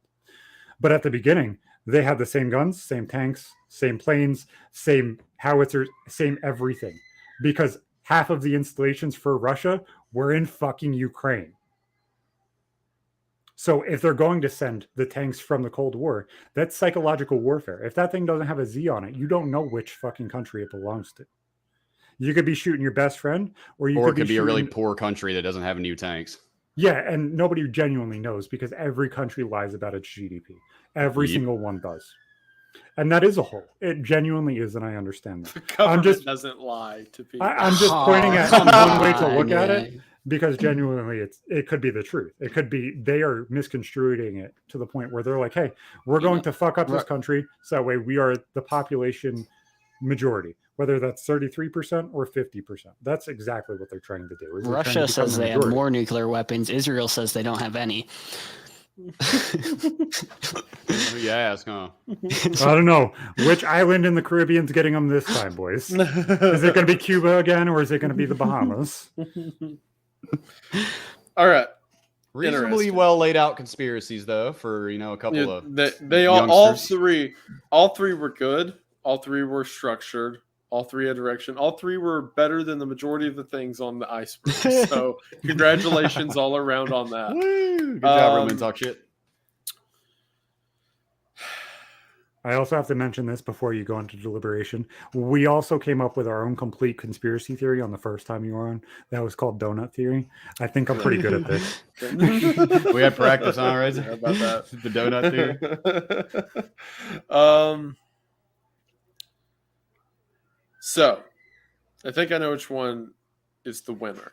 And the reason it's the winner is because, again, I liked all the reasons and had my problems with them for the reasons I had previously stated. But the only one that, while maybe not perfect, at least yet, was an interesting concept that is like a new delineation for me is Josh. Damn, so, man. I think that's a good draft. I think Josh gets it. I think Josh wins. We win. Only because, again, Myth a little too. Yeah, I just went a little bit too solid with it. It was just too good. It was too good. That was the problem. Yeah. It was too good and too scripted. And then Zach's, like I said, it's just a little bit off the mark, I think. Yeah. Josh is the only one I heard, and I was like, there could be something there. So there could be a link Well, there. I like that. I So knew Josh gets the dub. Congratulations. I went into that topic thinking there was going to be more space in between just the straight up connection. And then the more I looked into it, the more I was like, well, this is just real. I can't turn back. You're now. like, wait a minute. I've already put 6 fucking hours into this. Wait a minute. Famed mobster J. Edgar Hoover? Wait a minute. Wait, what the fuck? Jimmy Hoffa's best friend, J. Edgar Hoover. Wait, he was a president. Hold the fuck up. A president. Josh. I love you, bud. Genuinely, I fucking love you like a brother, like nobody else genuinely understands. Don't talk about politics. Who's got the What are you talking about? hostage in J. their Edgar Hoover was a basement? president. What are you implying? I will bet you $150 fucking that J. Edgar Hoover was never a fucking president. Was He just never the touched the FBI? executive office in any fucking way. Who did he work under then? Handshake right fucking Oh, he now. worked under a shit ton of them. Never mind. Handshake right fucking now. No, he just Googled it. He's still the director of the FBI. I mean, shit. Okay, I'm sorry I said president. Oh, yeah. Damn. No, I'm fucking with you, bud. Presidents and like history and shit is like my genuine thing. So like I knew I was going to go like world stage of that like is- trying to connect something that's bigger than I probably should have. That is hilarious, though. How Yeah, I'm not much gonna lie, it's man. Like, oh, this In will my be a opinion, cool Zach, conspiracy. yours was by far He's the like, most oh unbelievable. no. Zach, yours sounded like you listened to like an episode of that guy, Alex Jones. I was or like, something, and just came out I with had it. like 50 No. tabs open at the end of it, just following links. No, I came up with that completely just connecting the dots and how somebody that was like somewhat on the spectrum could see it. And that's how I kind of went by it. That was a good way. Good spectrum. That's a good way of putting it. I'm not going to say which spectrum. I'm going to say a spectrum that is not mine. So I wanted to look at it in a different way so that way I could understand how somebody else would look at it. So I wanted to be able to articulate how they would see it in the best way that you possibly could. So I wanted to lay it out in a way that nobody else was going to go that far or go that in depth. Yes, I did not connect every single dot, but every dot was touched. And I wanted to go into a bigger thing of like, hey, this is what's going on because the answer is not fucking there yet. Interesting. All right. So, All right. Josh, DM me your Venmo or whatever because I am paying it on principle because I said You I can was. probably So- donate to his Twitch stream if you want to do that. I'm gonna be too yeah. busy when I'm streaming, I would think, but you feel free to stop by there if you want to. Very cool. And I thank think you, we man. need That to was talk fun. about Good challenge. I think we need to talk about Waco because you just made a big. I haven't seen the video video about yet. it. I want to talk What about a it. Wait, dumb question. How the fuck did I not win with throwing those jokes in there? I had jokes flowing too, and I told the fucking story. Because it was about I lived- believability. All three of you at the same fucking time. And told the story. No. Yeah, that's what would determine it because I was focusing on believability, and Yeah, I it's know. like Myths was too far one way, Zach's was was completely too far the believable. other way. Zach's was Yeah. completely absurd, and the mom was like, "That's fucking absurd," but but it's just crazy enough to where it might work. That's the best conspiracies where you're like, no, unless like Yeah.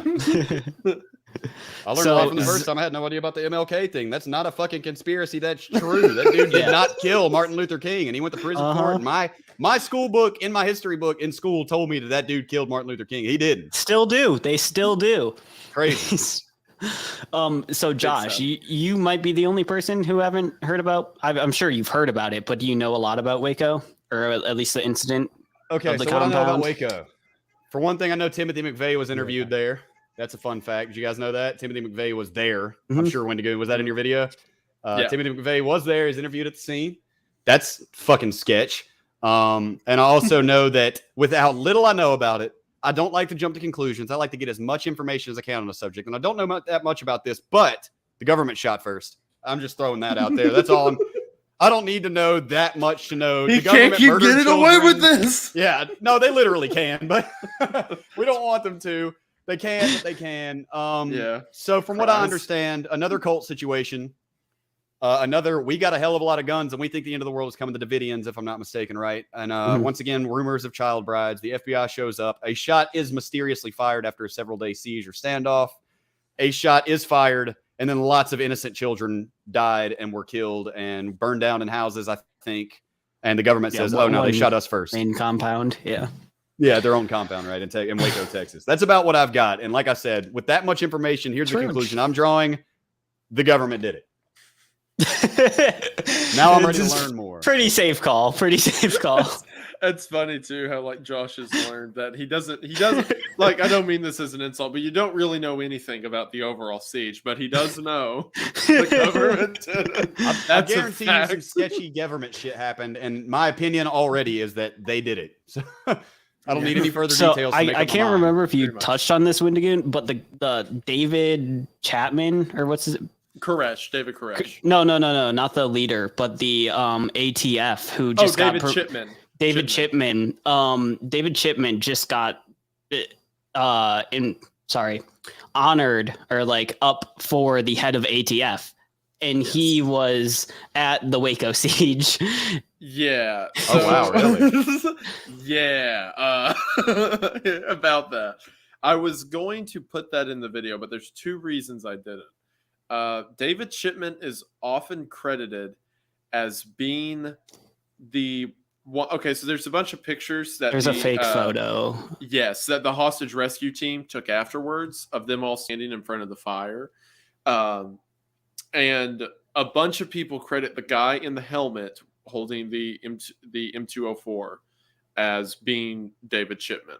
That is not David Chipman. Yeah. That is, I forget his name. It's something like Allen, whatever. Anyway, that those two are not the same. The most conclusive evidence that David Chipman was a part of the ATF at the time, the most conclusive evidence I could find said he was there in the aftermath team, like the ones who held the press. So I couldn't find any evidence that he was there like during the actual standoff. And it doesn't seem like he was, but like, so they had like shipment cards that kept track of where these agents were shipped, and he was there after the wreckage. Yes. Yeah. But still, like being a part of that team. Oh yeah, for him to be in the position he's in now after that legendary bungle, you would think he'd have been fired. Oh, don't get me wrong. I still wanted to bring it up. The main reason that I did not bring it up is because he dug up the door frame and then burned it. We'll get to that in a second. There was a burnt door frame. That's not a joke. Yes. There was another burnt door frame. Same MO. Same MO. They call them one thing. They're consistent either way. No, but the other reason I did it is because I was kind of nervous about that video. About YouTube taking it down, because they will take stuff down if it's a little too rapping on the door of anti-government. So the way my distinction I set for myself was do not say anything that applies currently.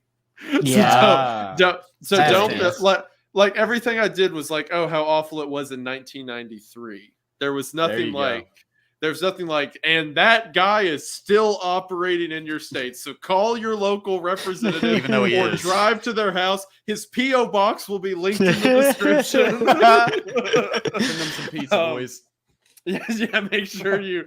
Anyway, I need to stop making. One of my favorite things about the Waco is him going up into the bell tower and playing the guitar while they're being. That's fantastic. Yeah. So if you haven't seen this, Josh, or there's like a recreation of it on the documentary of Netflix about it. But like during the siege, like they were all like camped out, stuck inside. The agents are all outside, like trained snipers, everything. You know, he goes up into the bell tower, pulls out brings an amp and guitar there, and just starts playing.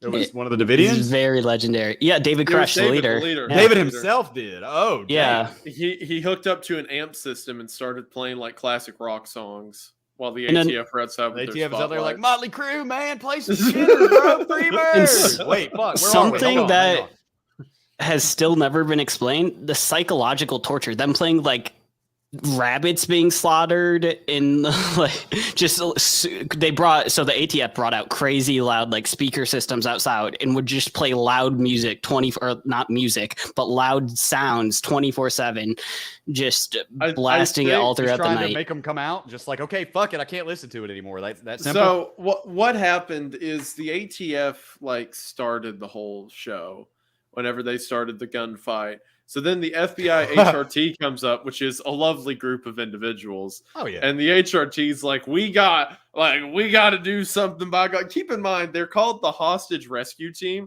and the first thing they did was build a machine gun nest. Like, yeah, we're gonna rescue those hostages so hard. We're gonna kill those kids and take them out alive.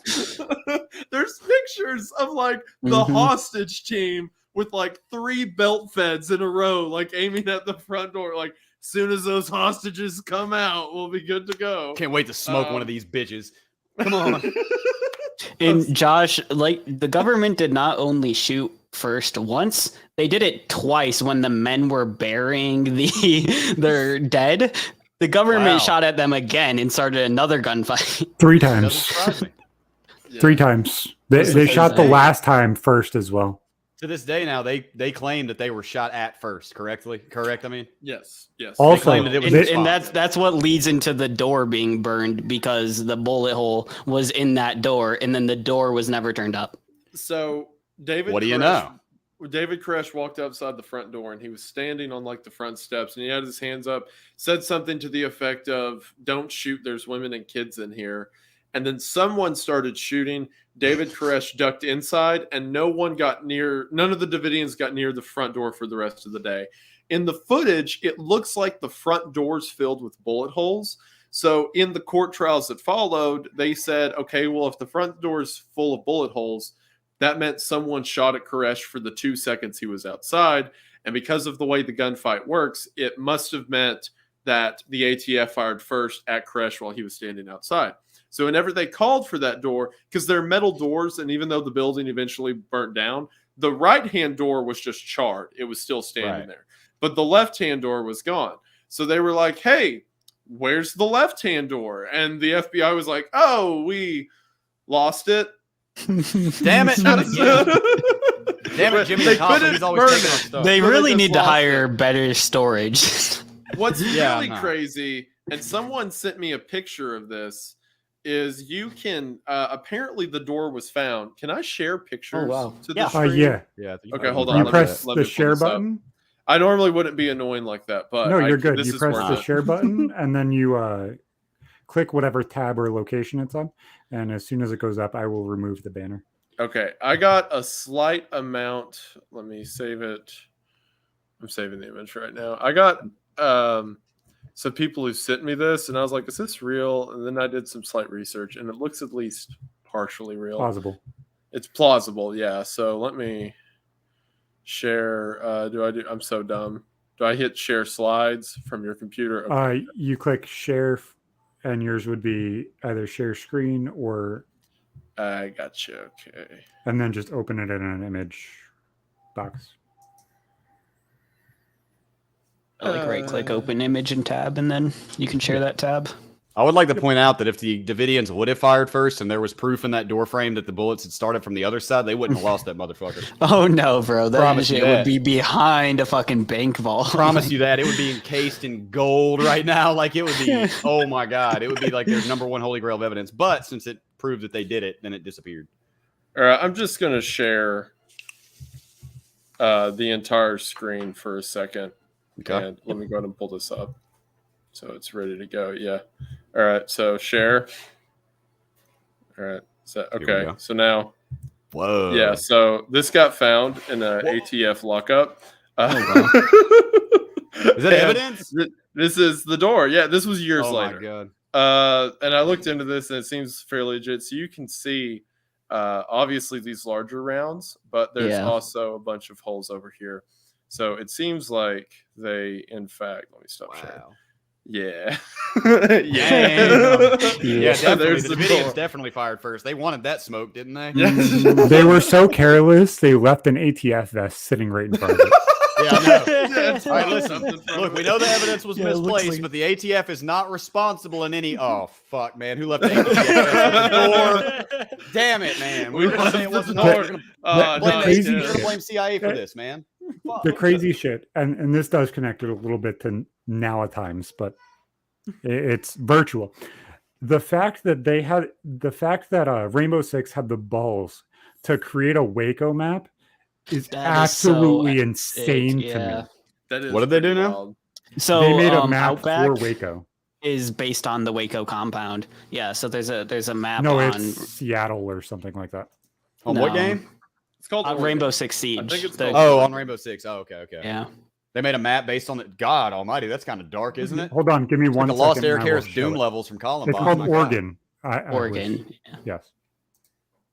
So I remember when I was researching it, people were like, it's Rainbow Six map. All the comments were like, can't believe they made the Rainbow Six map a real thing. The internet is. Oh, dude. Oh, my God. Oh yeah, there we go. That shit's giving me the willies. I just watched that Stay Obedient and Pray thing, that Mormon foundationalist thing. I watched that on Netflix last night. This is giving me the willies right now, dude. There are very you similar can still vibes. play on that map right now. So Like it's not a map that was it's still in released rotation. at day one and It's then a good removed map, too. because of like hate. It's still playable today.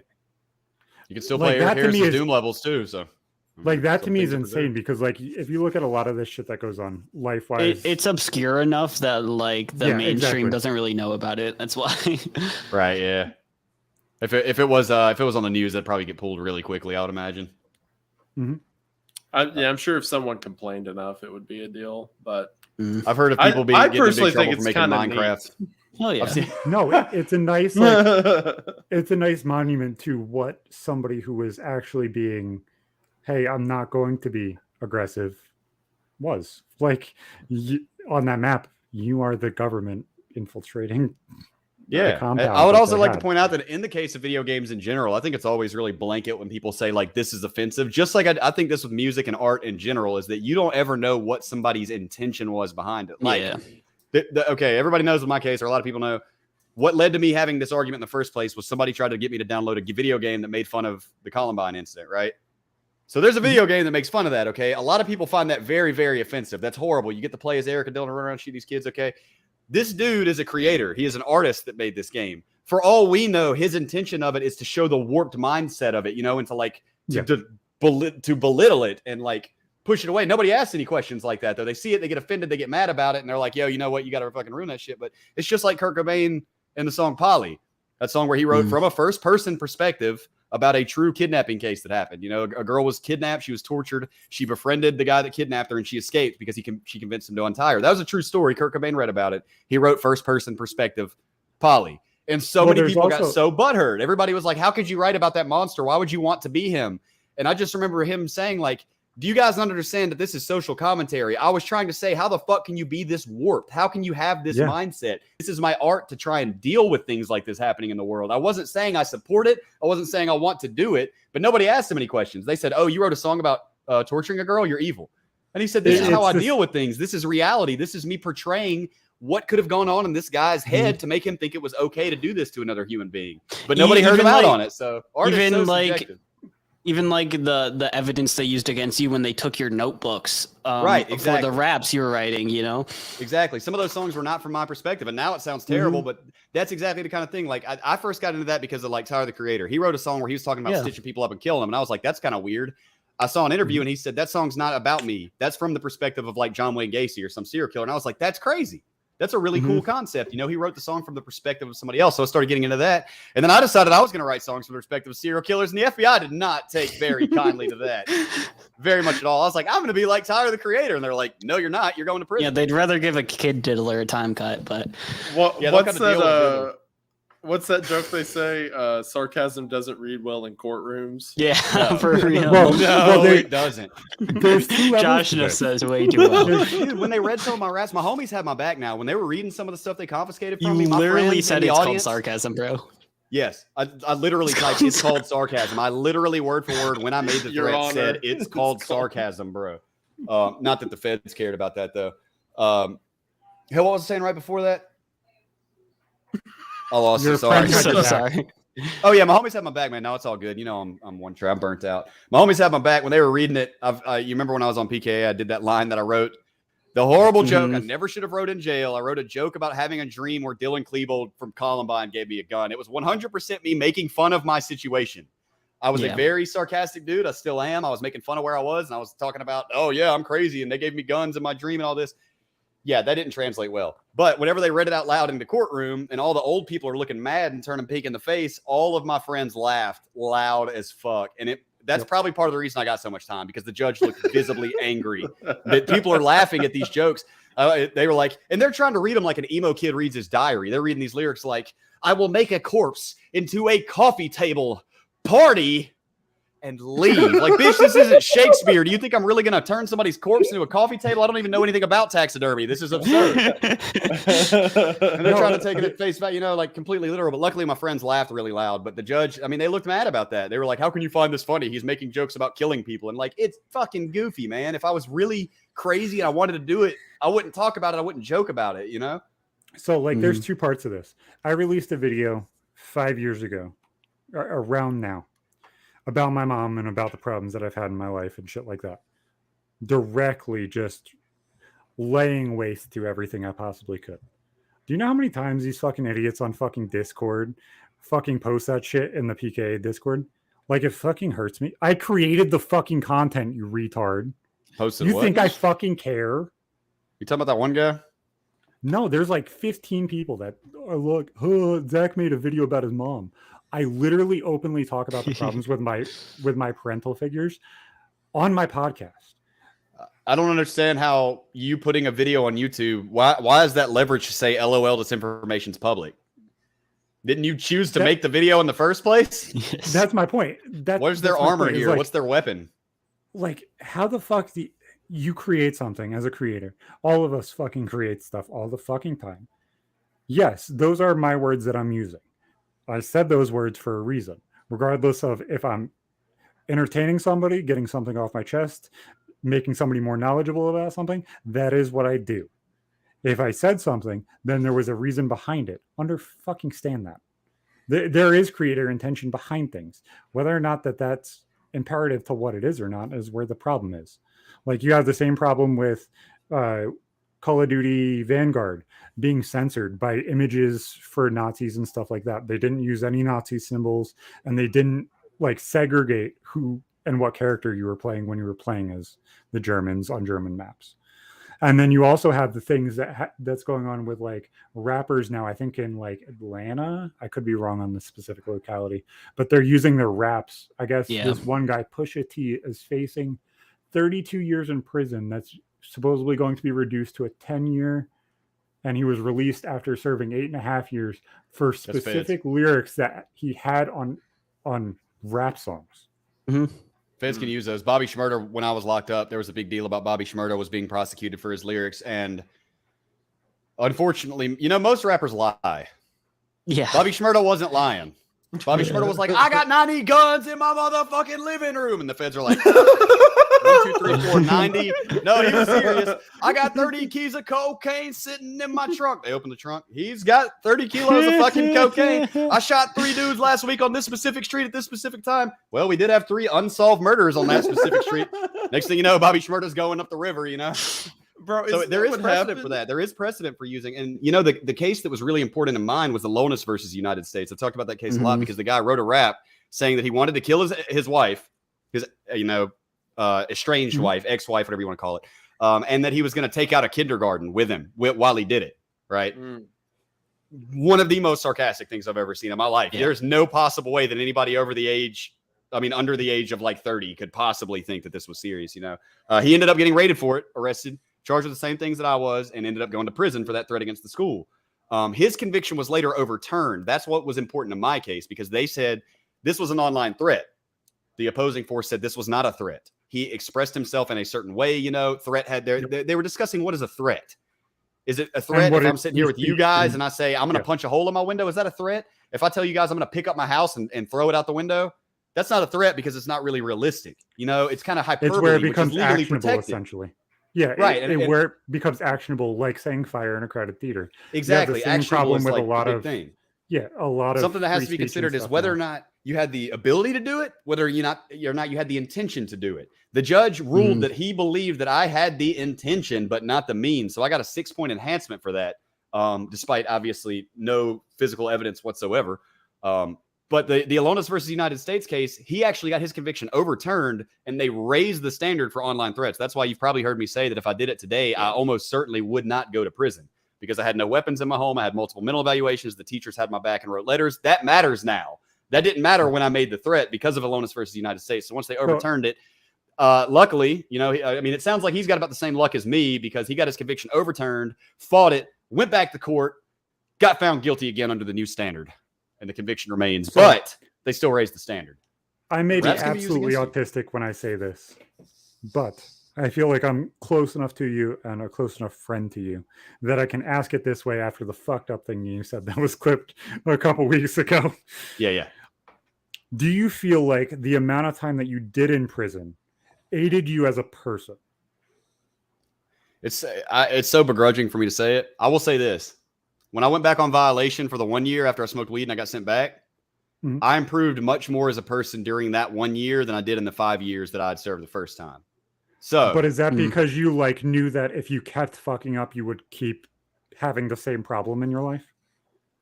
Perhaps. Like, a large part of it was Karis. Was there an actionable change during that time? Obviously, yes, Karis obviously changed your entire life. I get that.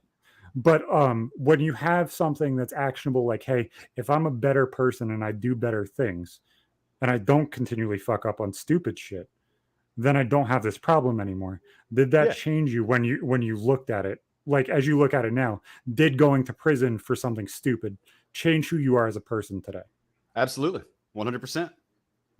Because like I could see a lot of people like be like, oh yeah, no, fuck the police. It didn't help me. It didn't do anything. And I think like it didn't help me. I helped me, but yeah, I think that I helped me. The system is not set up to help you whatsoever. I got no help. I was not told about any kind of education that you could pursue. They vaguely said you can take a vocational training course. The only reason they mention that is because for every inmate that signs up for it, they get money. Even if you stop coming, they get money for every time you were supposed to be in that class. So they'll tell you, sign the list. They don't tell you how to get to the class. They don't tell you what days the class is taking place. They just want your name on that list for more money. So, I mean, I can see both sides here, Zach. I will say that the length of time, ultimately, yes. The amount of time that I served, ultimately, yes. Now, we've talked a lot in the past about, I had a spiritual experience. I was a totally different dude spiritually and like in my core before I went to prison. The second time is when I had that experience. And I don't talk about it too much, but that is the thing that really, really changed me. And that's when, even though I do say that it's an external thing more so than internal in this particular case, I realized basically what you just said, man. I was like, you know what, dude, this isn't fucking working. I've been doing this my whole life. I've been doing drugs and running around trying to screw a bunch of girls at the same time and cussing and fighting and acting like a dickhead, being mean to people. And it's got me nowhere. This is where it's got me. I'm sitting here in a concrete cell right now with bars on the windows and I can't fucking go nowhere. This is what this has gotten me. And I got out and I had an opportunity. I had the opportunity to walk the straight and narrow and prove the judge wrong. And what did I do? I did exactly what everybody thought I was going to do. And I smoked some weed and I drank some liquor. Went right back. And also a part of that experience that I had, man, and this is kind of hard for me to explain because of, as I've said many times, it was a spiritual experience that I had, even though I was an aggressive atheist at this point. I know what happened. Man, a large part of what happened with me, Zach, was compassion. And that's really what changed everything for me. I stopped seeing things like when I was a kid, man, my dad was so fucked up. My mom was so fucked up. We talked about this with James last week. And I started seeing things like, damn, I had food in the fridge, and maybe my clothes were secondhand sometimes or threadbare, but I had clothes on my back and my dad would go work for 3 weeks. Like the compassion washed over me, man, that we're all human and everybody makes mistakes. And I've been walking around with a chip on my shoulder my whole fucking life, acting like everybody owed me something and everybody else is the reason that I suck. And, I would be great if only everybody would. No. All that stopped. All of a sudden that all melted away. And I said, everybody's human.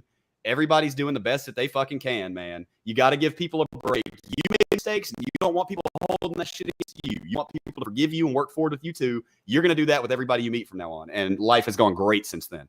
So while the length of time in prison, I didn't have that experience until the end of that 6 years, Zach. So it's arguable. You could say the years were involved. Like in the grand scheme of things, that specific day could have happened any time during that. Exactly. That's what I was going to say. I see both sides. Exactly. But that could have happened my third day. The fact that it happened and the fact that it changed you as a person to who you are today is exactly what they were aiming at. Yes, he was fucked up. Yes, they did the fucked up thing. And I've never said anything different than that. I've always said they did the right thing for me from the wrong place. It was the right thing from the wrong place. They did it out of evil, man, but it worked out. 99% of the time it doesn't work out, but it worked out for me, damn it. Glad to be here with you boys. And obviously. Go ahead, Wendy. I don't think it's hypocritical to say that you got done wrong and a horrible thing happened to you, but you grew as a person from a horrible experience. Yeah. Exactly. That's the way I look at it. Like in no way justifying what happened to you or saying it was good for you, just saying that you made good from a bad thing.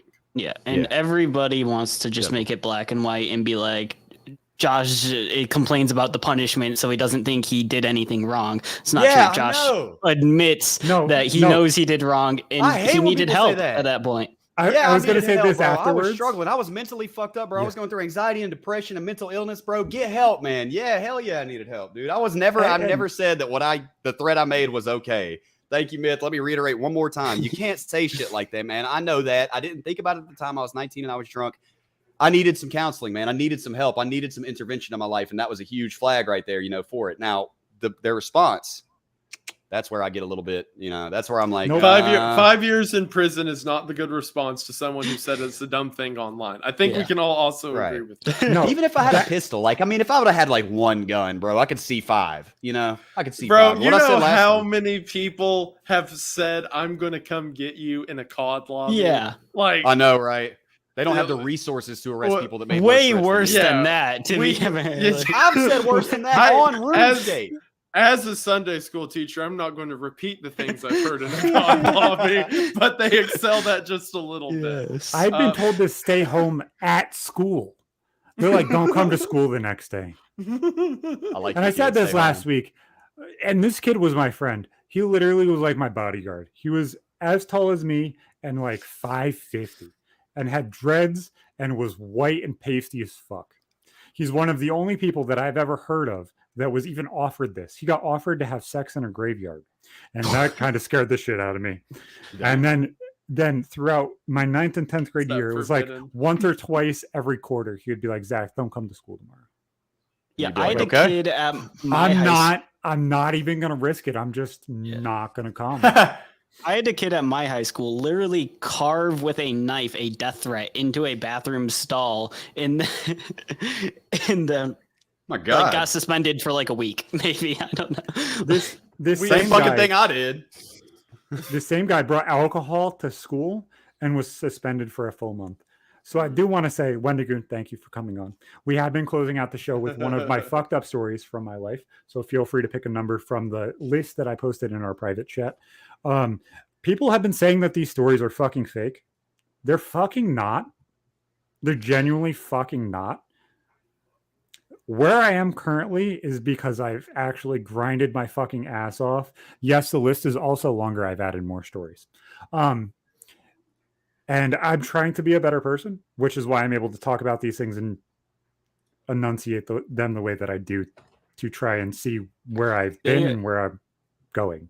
That's what you got to do. People who actually know Zach know that he's not bullshitting when he tells these things. These stories you told your mom was in here like, oh yeah, I remember that shit. Yeah. These stories end 3 years ago. I have 3 more years worth of stories I can add. Well, 2 years ago, but yes. So I get to pick one of these? Is that how it works? Yeah. You guys can or a story. Figure a number. Oh, Jordy's going crazy. Oh, all of us. Okay. Yeah, go ahead. No, it's for you. We let the guest pick a number. You can pick a story or a number that looks good to you, and then he tells the story behind it. Okay, so the one that, if it's not been told yet, that I would like to know is, let me find that number, 16. 16. Oh, 16. I just added this one today. All right, cool, perfect. Okay, fantastic. So, do you guys want me to talk about the funny shit that happened today that also interacts with 16, or do you want me just to tell 16?